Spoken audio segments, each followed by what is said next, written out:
No, let's get into general strength. Yeah, so general strength, this is probably a little bit more where my forte is here over than specific arm strengthening and stuff like that. Again, I would be remiss if I didn't tell you again that the big three, squats, deadlifts, bench press, if you can do that and you have access to something to do that, that is by far, no question, the best, most efficient, highest ceiling sort of thing you can do for strength training. And I get that that is not available to everyone. But if it is available to you, or if it can be available to you, don't have a gym membership and you could get one, or if you have room in your garage, you could literally get a setup of everything you need. I mean, for probably under, I think I got my initial setup when I did mine for the first time under $700. Now I know that's not cheap, but again, if you're trying to decide between a gym membership and that, you divide that up by the number of months you would have a gym membership, it's not so bad. Plus, I find that when it's in my garage and all I have to do is walk downstairs, I'm a lot more willing and able to actually do the workout. I know other people prefer to okay, I have to get dressed to go to a place, and that's what motivates them. So you kind of got to figure out yourself what motivates you too. But anyway, it's an option. And then again, as far as strength training, we talked about the resistance bands before. You can do, and you can get some pretty hefty resistance bands too, more than just 50 pounds if you wanted to. And you can kind of mimic like the squat with a barbell, or you can mimic like a deadlift, even a bench press and that sort of thing. So you can still do things that are in those kind of still in those parameters, that can do similar types of things. Again, you're going to hit a ceiling with those, just because again, you can get a huge hefty, band, but sometimes once you get those huge hefty bands, they get a little bit hard to use, a little bit more cumbersome. But again, you can do a lot of work with resistance band. Set of dumbbells. Again, these are all a little bit more expensive than some of the stuff we were talking about before. If you're limited on space and you want to do these things at home, you can usually check. Right now they're a little crazy, but you can usually find the adjustable dumbbells. They look kind of funky in my opinion. They're kind of weird, but I have used them before. If you can get a set of adjustable dumbbells, you can do a lot of work with those. Again, I think I just saw an Amazon ad for those Bowflex adjustables that go from 5 to 55 pounds, and they were I think it was $80. That's not bad. It was really price effective considering how expensive weights had been during COVID. Yeah, if you find that price, I would buy them for sure. I might go buy them right now if that's the case.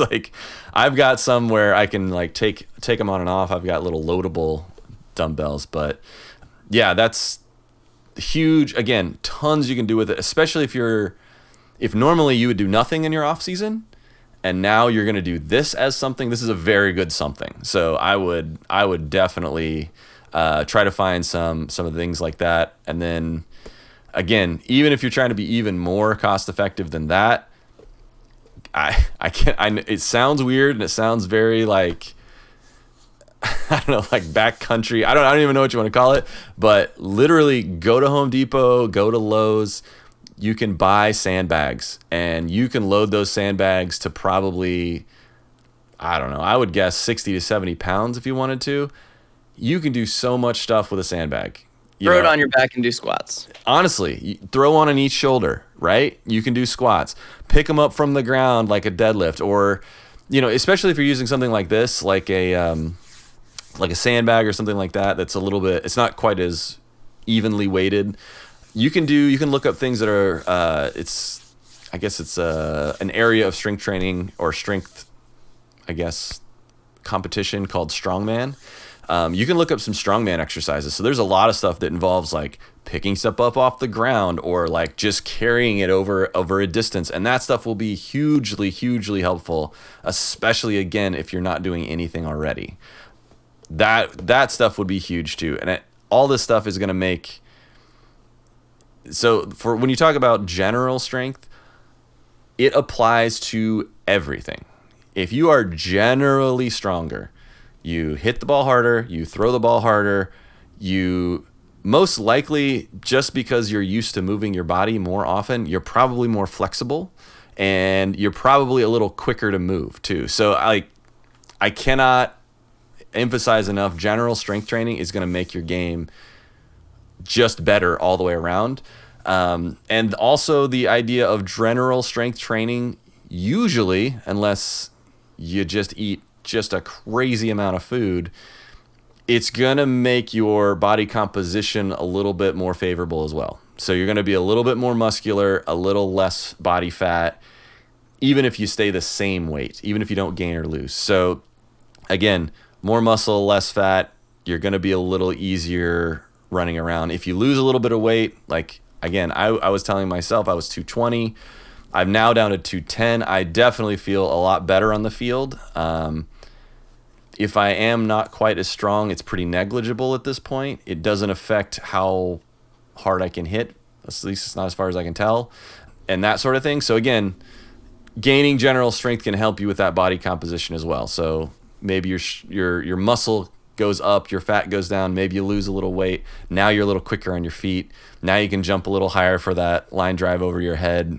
You can move side to side a little quicker, that sort of thing. So I think general strength stuff like that is super helpful in all aspects. So assuming too you don't have access to a squat rack where you can do squats and deadlifts and those types of things, and you don't have access to a gym, or you don't feel comfortable because of COVID to go to the gym, you don't have the capital or are not willing to invest in getting yourself dumbbells or barbells and those things, there are a lot of other options still. We've talked about the resistance bands that you use that you can attach handles to. You can attach the 50 and the 40 and the 30 and get that up to 150 pounds. And you can do a lot of work with that. And again, that's just that $125 investment. The other thing you can do is you can do a lot of body weight exercises. I mean, one thing as a human that you can get better at always is supporting your body. So doing body weight squats, doing push-ups, doing pull-ups, you're training your body to better support itself in all different aspects of movement. And then you can find ways to enhance those exercises once you've gotten to a point where maybe you can do 50 straight push-ups, and you don't feel like you're gaining anything further. There are things you can do like strap a resistance band around by holding it in your palms, and as you push up, that resistance band is stretching and you're adding resistance to those push-ups. I don't currently have I don't have a gym membership currently, so when I do my body weight squats, you can get just resistance bands that are just a complete stretched band, and I'll put it on my quads and work on having a little extra resistance for my glutes when I do body weight squats. And so you're just adding a little bit of extra resistance to that, and a pack of, extra light, medium, strong, extra strong bands is $15. Yeah. So you can find little ways to add resistance to just general body weight exercises. Your tricep dips with a chair. Most everybody probably has a chair at home that they can do dips and, decline push-ups, incline push-ups. Like, you can get really creative with the resources that you have or don't have, because you still have your body and you can still put it in positions to strengthen it, even without using any type of formal weights or anything like that. For sure. My question for you, maybe you don't have the ability to invest in any of those things. You don't go to the gym. Maybe you just personally don't want to do those exercises in front of people because you don't want to be judged. I mean, it doesn't matter. There's all different kinds of things. But I do feel comfortable closing the blinds on my living room and turning on something on YouTube and doing an exercise class. I know you've talked about this before, but can you expand on what HIIT workouts are and why HIIT workouts are some of the best that you can do for softball? Sure. So HIIT is HIIT, stands for high intensity interval training. So usually these are really good for, they're going to, you're going to gain a lot of endurance doing this. And specifically for softball, it's going to be helpful because the high intensity part of the interval training is, again, you're going to work real hard for a short time, and then you rest, and then you work real hard for a short period of time. So again, in softball, if we think about it, it's not like soccer where you are basically running at some speed for 45 minutes. Like, it's not like that. With softball, you're standing in place, and then you just have to burst of speed for 10 seconds, 15 seconds, maybe, so whether that's on the field, whether that's, at the plate, whatever it is. So what that's going to do is it's going to actually really help you with endurance in short, intense bursts. So you're going to really do that. And again, with a high intensity interval training type workout, usually these are done in 15 minutes. It's not a super long, hour and a half program or something like that. And again, will significantly increase your endurance and your sprinting ability, just because you're not huffing for breath quite as much. If you, again, are currently, like I said, if you're currently doing nothing, this something will actually increase just general strength to a certain point. Again, these all have ceilings for each individual type of thing. And while it doesn't have a super high ceiling for strength training, again, if you're doing nothing, it's definitely going to add something for you. So absolutely a good idea. Again, if I was to recommend it for something, if you wanted to be specifically, I think HIIT is going to help you with your kind of running, jumping, basically your speed and agility type of stuff. And then you're going to get a little bit of residual kind of strength out of it as well. So I definitely like those. Thankfully, here in San Francisco, we have these really great things that we can use for workouts like this, and you can find them everywhere. They're called hills. There's hills everywhere. I currently live on a hill that is a 17.5% grade, and I cannot tell you how useful it is to start at the bottom.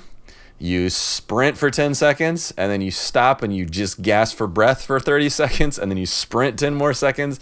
All you gotta do is run up the hill one time, basically, and then walk back down, and that's a pretty good workout. So if you have a hill, his personal training clients run up the hill too. So I've done that. I have done that. From a business perspective, and people come back. They do, because it works. It works.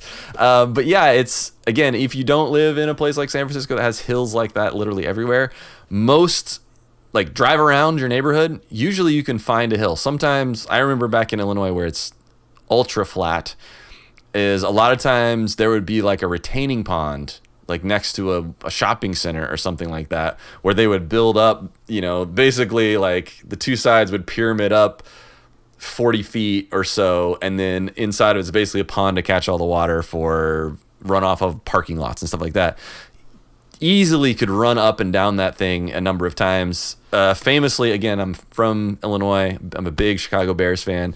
Famously, Walter Payton, back in the day, probably one of the best running backs to ever play the game.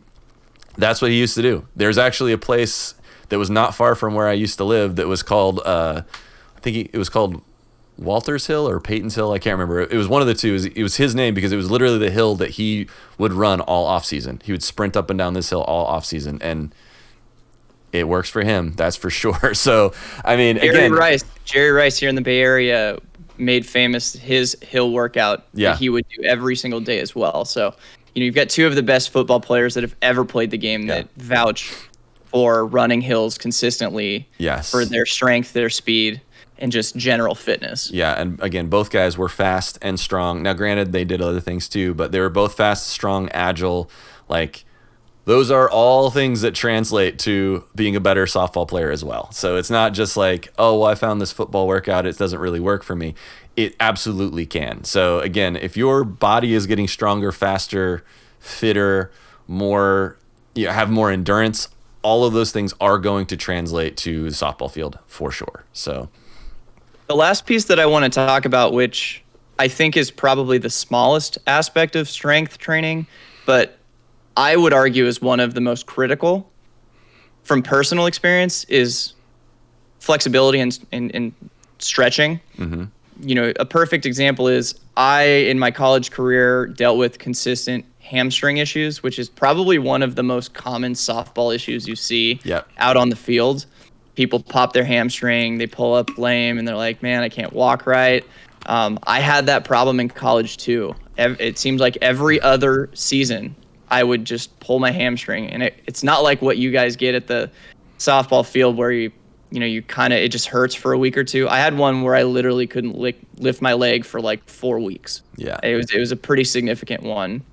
And the only thing that I found, and unfortunately I found stretching and flexibility in my 4th year, which is probably like, I guess better late than never. Sure. But I wish I would have thought about this or learned about the importance of it my freshman year, was just how important it is to stretch as frequently as possible.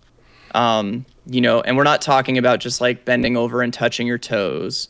You really want to focus, especially for your arm strength, constantly stretching your arm, so doing your crossbody, which is kind of one of the standard ones, lifting your elbow up and pushing it down with your hand on your back to really focus on stretching your tricep. Doing a lot of those stretches on your upper body is really going to help with arm fatigue and flexibility and making you throw better. And then getting your lower body and stretching some of those smaller muscle groups that you don't think about, especially if you sit a lot. And a lot of us work desk jobs where we sit all the time. It's very, very common to get this thing called APT, or anterior pelvic tilt, where you're putting a lot of stress on your hamstrings because you have really weak glutes or piriformi. And so, stretching your hamstrings is good, but when your hamstrings are in a position where they're already being overworked, you really need to focus on helping out those hamstrings by alleviating some of the tension that's being caused by some of the day-to-day things that we don't even think our bodies are addressing. So I can't stress enough how important it is to really stretch your piriformi through a lot of different stretches. Anybody that does yoga will know the pigeon stretch or the pigeon pose.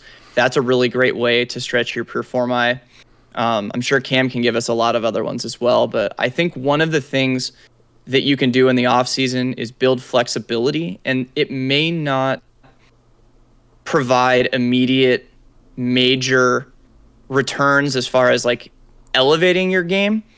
Your body is going to be able to kind of handle the stresses of your softball season and prevent you from injuring yourself, which I think is the other important thing you need to do in the off season, is prepare your body and put it in a good position to handle the stresses and rigor of seasons and tournaments. Yeah. And that's a really easy way to do it. And it takes 5 to 10 minutes, once or twice a day. And no equipment. And you're going to see, you will probably feel better when you run or when you throw by doing that stretching, even if it's not adding, I didn't lift 5 or 10 or 20 more pounds and therefore my shoulders or my arms look bigger, but your body will just feel better. Yeah. And I think that's one of the most underappreciated aspects of, body maintenance as it comes to playing any sport or just maintaining a good physical composition to make you feel good. Yeah, no, absolutely. And one thing I'll add to this is, two things. One thing that I used to, one of my good friends, shout out to Pan, that was also my my roommate for a really long time, I've known since I was a kid. He's a massage therapist. And one of the big things that concepts that he talked to me about that really stuck with me is, especially if you have something that, like, you have a muscle that's sore. So you think about, my lower back is sore.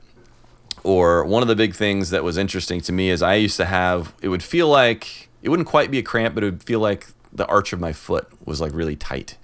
And so he kind of just told me about the concept of that your big muscles are always pulling on the little muscles that are pulling on the littler muscles that are pulling on the littler muscles. So the best example I can give for this was, like, again, I had that arch of my foot was kind of sore, and it felt tight. I couldn't quite figure it out.